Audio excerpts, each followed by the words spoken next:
Thank you for all for coming. You see, I have contracted consumption. Medicines like these are truly a modern 19th century miracle. Why, prior to medication, treatment for severe illnesses were very primitive at best. The doctor could give you an emetic to make you vomit, or you could be purged. If you had an inflammation, say of the chest, a hot plaster could be applied, hot plaster to mustard, to draw out the inflammation. My dear husband, he bears the scars from having hot mustard plasters as a youth. Poor dear. Or you could be bled. Bloodletting was a common practice during the 19th century. This is called a scarificator. The doctor would take this and open up the vein and let out the offending humor or relieve the inflammation. Why, as a young girl, I was bled several times myself.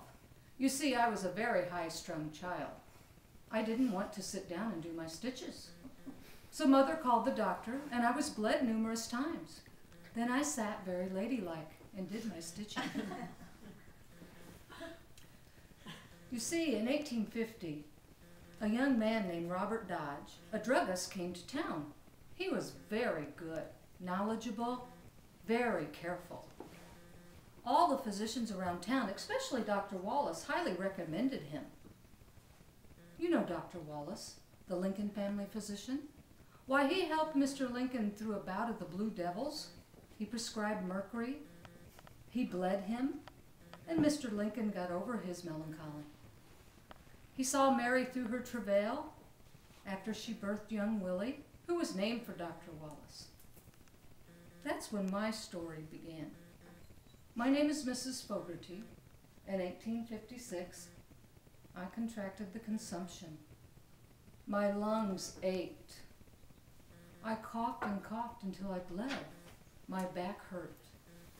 I was beside myself, and Dr. Helen, a family physician, prescribed drops, 30 drops 3 times a day. I was very anxious to get the prescription filled, so we took it down to young Robert, and he said he would fill the prescription right away. This was in September.